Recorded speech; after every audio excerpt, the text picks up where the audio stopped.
많은 분들이 이렇게 말합니다. 하루 두 끼면 살이 빠지겠지. 그런데요, 오히려 살이 더 찌고 혈당이 요동치고 폭식이 더 심해진다? 도대체 왜 이런 일이 벌어질까요? 오늘은 많이 먹지도 않았는데 살찌는 이유, 그 중에서도 하루 두 끼 식사의 치명적인 함정에 대해 알려드립니다. 요즘 하루 두 끼만 먹어요. 누구나 한 번쯤은 이렇게 말해본 적 있을 겁니다. 아침을 거르고 점심과 저녁만 먹는 식습관. 처음엔 확실히 몸이 가벼워지고 체중이 줄어드는 느낌이 들죠. 그런데 문제는 몇 주 뒤부터 시작됩니다. 몸무게가 멈추고 오히려 다시 찌기 시작합니다. 아니, 나는 덜 먹는데 왜 더 찌는 거지? 이 질문에 고개를 갸웃하며 체중계를 내려다보는 순간 당신의 몸은 이미 비상 모드에 들어가 있습니다. 하루 두 끼 식사를 계속하면 우리 몸은 위기라고 판단합니다. 음식이 자주 안 들어오네? 이 사람 굶는 중이야.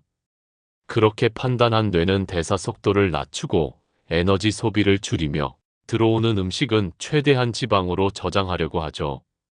게다가 공복 시간이 길어질수록 혈당이 급격히 떨어졌다가 식사 후 폭등하면서 인슐린이 과잉 분비되고 결국 지방 합성이 더 쉽게 일어납니다.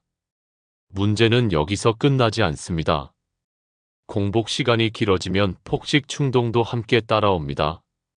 점심 한 끼, 저녁 한 끼를 먹을 때 무의식적으로 양이 많아지고 특히 저녁에 탄수화물이나 고지방 음식을 몰아 먹게 됩니다. 이렇게 되면 겉으로는 하루 두 끼지만 실제로는 한 끼에 두 끼 분량을 몰아먹는 구조가 돼요. 오히려 하루 세 끼보다 혈당 지방 체중 조절이 더 어렵게 되는 거죠. 젊을 땐 하루 두 끼를 해도 어느 정도 버틸 수 있습니다. 기초 대사량이 높고 근육도 많기 때문이죠. 하지만 40대 이후부터는 이야기가 달라집니다. 우리 몸은 나이 들수록 자연스럽게 근육이 빠지고 기초 대사량도 해마다 조금씩 감소합니다. 그런데 여기에 하루 두 끼 식사까지 더해진다면 근육을 유지할 충분한 단백질과 에너지 공급이 부족해지고 몸은 에너지 절약 모드에 들어가면서 더 적게 태우고 더 많이 저장하는 체질로 바뀌게 됩니다. 결국 하루 두 끼는 살을 빼는 식단이 아니라 오히려 살찌기 쉬운 몸을 만드는 습관이 될 수 있습니다. 게다가 중년 이후에는 호르몬 변화도 체중 증가에 기름을 붓습니다. 특히 여성은 폐경기 이후 에스트로겐이 줄면서 복부에 지방이 몰리기 쉬운 체형으로 바뀌고 남성 역시 테스토스테론이 감소하면서 근육이 줄고 지방이 더 쉽게 쌓이게 됩니다. 이런 상태에서 하루 두 끼만 먹으면 한 번에 과식하기 쉬워지고 혈당은 롤러코스터처럼 오르내리고 복부 비만과 인슐린 저항성이 더 심해지는 악순환이 시작됩니다. 실제로 많은 분들이 하루 두 끼 먹었는데도 뱃살이 안 빠져요라고 말합니다. 그건 당연한 결과일지도 모릅니다. 지방을 태우는 대사 엔진이 꺼져버린 상태에서 단지 끼니를 줄인다고 해서 뱃살이 사라지진 않으니까요. 중년 이후 식사 전략은 단순히 줄이는 것이 아닙니다. 언제, 무엇을, 어떻게 먹느냐가 더 중요해지는 시기입니다. 하루 두 끼 식사를 계속하면 살이 빠질 거라는 믿음. 하지만 현실은 다릅니다. 오히려 더 쉽게 살이 찌고 피로가 쌓이며 대사는 느려지죠. 그렇다면 도대체 어떻게 먹어야 할까요? 많은 사람들이 하루 몇 끼를 먹는지가 살의 운명을 좌우한다고 생각합니다. 하지만 전문가들이 말하는 핵심은 따로 있습니다. 끼니의 수보다 더 중요한 건 언제, 어떻게, 무엇을 먹느냐입니다. 첫째, 식사 시간은 가능하면 일정하게 유지하는 게 좋습니다. 우리 몸은 리듬을 좋아하는 장치입니다. 하루 세 끼를 먹든 두 끼를 먹든 식사 시간이 들쭉날쭉하면 몸은 언제 들어올지 모를 에너지를 대비해 지방을 더 많이 저장하려 듭니다. 아침을 거르고 오후 늦게 첫 끼를 먹고 저녁 늦게 과하게 먹는 패턴은 체중 증가뿐만 아니라 위장과 혈당에도 큰 부담을 줍니다. 둘째, 먹는 내용이 무엇보다 중요합니다. 많은 사람들이 다이어트를 시작하면 밥을 줄이고 고기를 피하고 샐러드나 과일만 먹습니다. 하지만 이건 잘못된 방향입니다. 특히 중년 이후에는 단백질, 건강한 지방, 식이섬유가 골고루 들어간 식사가 꼭 필요합니다. 이 세 가지는 근육 유지와 대사 촉진, 혈당 안정, 포만감 조절에 모두 도움을 주죠. 예를 들어 현미밥 한 공기에 달걀 또는 두부, 거기에 나물이나 채소 반찬을 곁들이는 한 끼는 단순해 보이지만 대사 건강에는 탁월한 구성입니다. 셋째, 가능한 한 소량이라도 끼니를 거르지 않는 것이 중요합니다. 바쁜 날이라도 과일 한 조각, 견과류 한 줌, 또는 삶은 달걀 하나 정도라도 입에 넣는 것이 몸이 에너지를 안정적으로 공급받고 있다고 느끼게 해줍니다. 이런 신호 하나하나가 지방을 저장하라는 명령 대신 지방을 태워도 좋다는 모드로 몸을 전환하게 도와줍니다. 결국 살을 빼는 데 있어 하루 두 끼냐, 세 끼냐는 본질적인 질문이 아닙니다. 당신이 어떤 시간에, 어떤 구성으로, 어떤 패턴으로 먹느냐가 진짜 몸을 바꾸는 핵심이라는 사실. 이제는 숫자가 아니라 리듬과 질에 집중할 때입니다. 하루 두 끼가 오히려 살을 찌게 만든다는 사실을 알게 된 후 많은 분들이 묻습니다. 그럼 저는 어떻게 먹어야 하나요? 정답은 단순히 끼니 수를 늘리거나 줄이는 게 아닙니다. 당신의 생체 리듬과 대사 상태에 맞게 조절하는 전략이 필요합니다. 특히 중년 이후에는 살이 잘 빠지지 않을 뿐 아니라 근육이 쉽게 줄고 혈당이 급격히 출렁이기 때문에 무작정 적게 먹는 식사법은 오히려 독이 됩니다. 이 시기에 가장 추천할 만한 방법은 바로 30일 식사법입니다. 하루 세 끼를 일정한 시간에 규칙적으로 먹고 그 사이 소량의 건강 간식을 추가하는 방식이죠. 이 전략의 핵심은 혈당을 일정하게 유지하고 폭식을 막으며 근육 손실 없이 체중을 감량할 수 있다는 데 있습니다. 아침은 절대 굶지 말아야 합니다. 하루의 대사를 깨우는 출발점이기 때문이죠. 특히 단백질이 포함된 아침은 포만감을 오래 유지시켜 불필요한 간식을 줄이고 뇌 기능도 안정적으로 유지하게 도와줍니다. 예를 들어 삶은 달걀 2개, 바나나 1개, 견과류 소량 또는 두유 1컵. 이 정도의 간단한 구성이라도 충분히 훌륭한 아침이 됩니다. 점심은 균형식이 핵심입니다.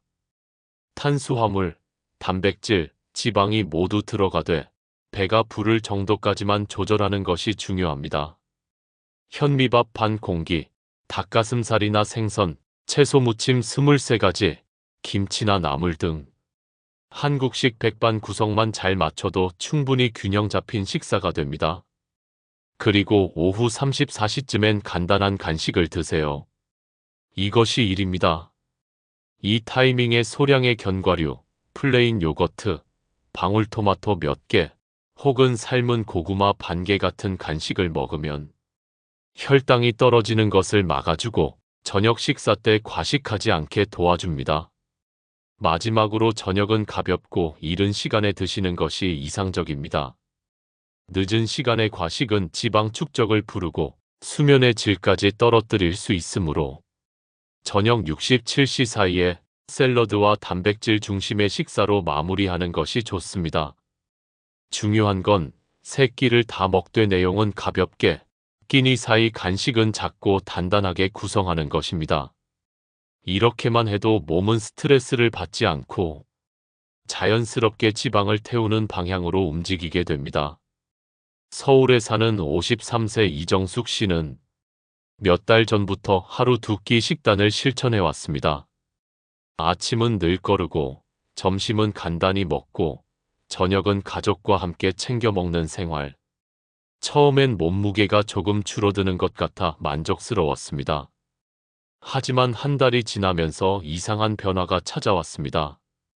식사량은 줄었는데 뱃살이 오히려 더 불어나고 조금만 먹어도 속이 더부룩하고 피곤함이 쌓였던 것이죠. 체중계 숫자는 다시 올라가기 시작했고 무엇보다 거울 속 자신의 모습이 더 처지고 약해 보였습니다. 이 씨는 고민 끝에 식습관을 되짚어보기 시작했습니다. 그러다 건강센터에서 영양사에게 들은 한마디가 그녀의 생각을 바꾸는 계기가 됐습니다. 살을 빼려면 굶지 말고 오히려 제때 제대로 먹어야 합니다. 그녀는 그날부터 하루 2끼 식단을 버리고 앞서 소개한 30일 식사 전략을 실천하기 시작했습니다. 아침엔 삶은 달걀과 두유 한 잔, 바나나. 점심은 현미밥과 닭가슴살, 나물 반찬. 오후엔 견과류 한 줌과 방울토마토. 저녁은 이른 시간에 연두부와 쌈채소, 된장국으로 마무리. 3주 후 놀라운 변화가 나타났습니다. 체중이 다시 줄기 시작했고 늘 붓던 복부는 눈에 띄게 들어갔으며 오후마다 찾아오던 졸음과 무기력도 사라졌습니다. 무엇보다 이 씨는 말합니다. 이제는 배가 고파서 먹는 게 아니라 몸이 알아서 필요한 시간에 필요한 음식을 원해요. 그게 예전보다 훨씬 편안하고 살도 자연스럽게 빠지더라고요. 이처럼 하루 2끼로 억지로 버티는 식사법은 단기적으로는 효과가 있어 보여도 결국 몸을 망가뜨리고 요요를 부르는 방법일 수 있습니다. 반면 적당한 양을 정해진 시간에 균형 있게 섭취하는 리듬 있는 식사법은 몸의 대사를 되살리고 중년 이후에도 지속 가능한 체중 관리를 가능하게 만듭니다. 많은 분들이 앞서 소개한 30일 식사 전략을 따라 실천해보지만 어느 순간부터 살이 다시 찌는 것 같아요라고 말합니다. 그 이유는 단순합니다. 잘못된 방식으로 실천했거나 작은 습관 하나가 전체 흐름을 무너뜨렸기 때문입니다. 지금부터 소개할 3가지 실수는 많은 분들이 놓치기 쉬운 함정입니다.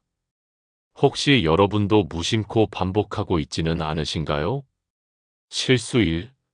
건강 간식이라며 무심코 먹는 과잉 간식.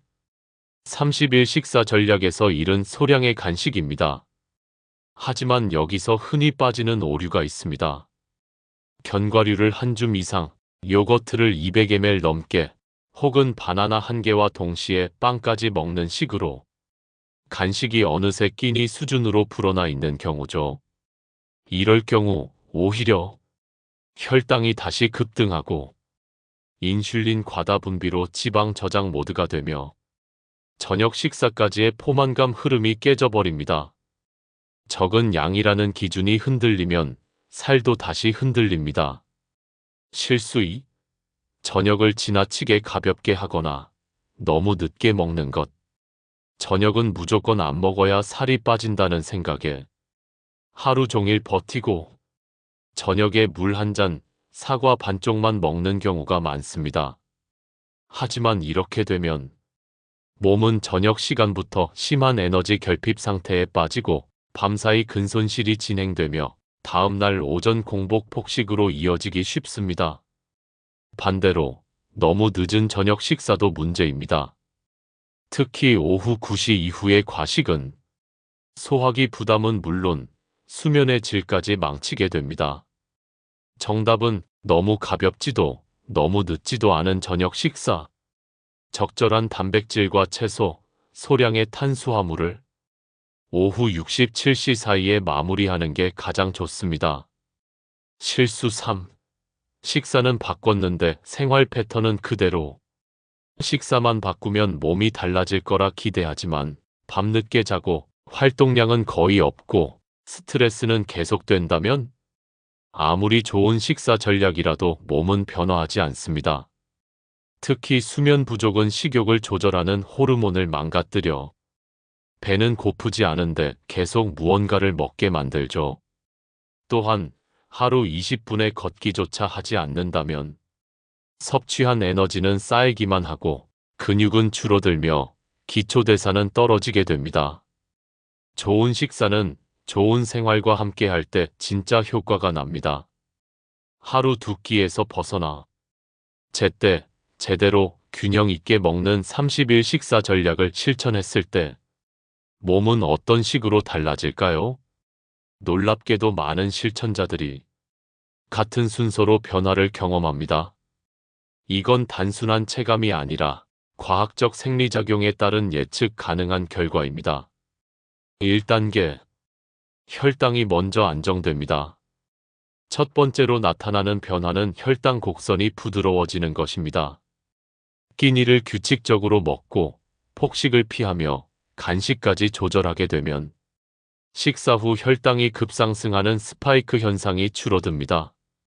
특히 아침을 챙겨 먹는 것만으로도 오전 집중력과 활력이 오르고 당뇨 전 단계에 있던 사람들은 혈당 수치가 눈에 띄게 개선됩니다. 이때부터 몸은 지방 저장 모드에서 지방 연소 모드로 천천히 전환되기 시작하죠. 2단계. 복부 팽만감과 붓기가 사라집니다. 불규칙한 식사나 단식, 야식 등은 장에 무리를 주고 위장 기능을 떨어뜨립니다.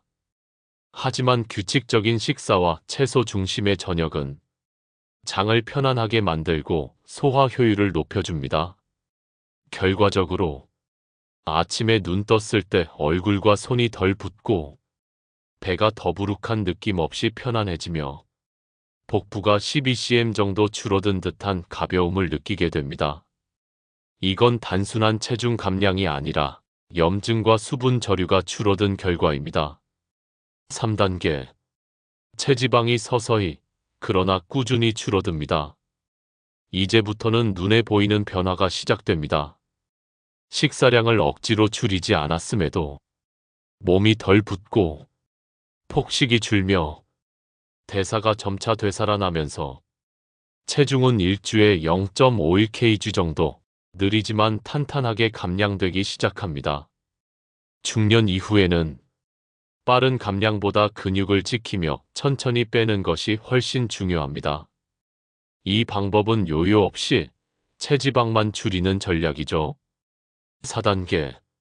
수면의 질이 높아지고 활력이 돌아옵니다. 불규칙한 식사와 야식은 수면을 방해합니다. 하지만 식사 시간을 앞당기고 밤에 위장을 비우고 잠자리에 들면 수면 중 성장 호르몬과 멜라토닌 분비가 정상화됩니다.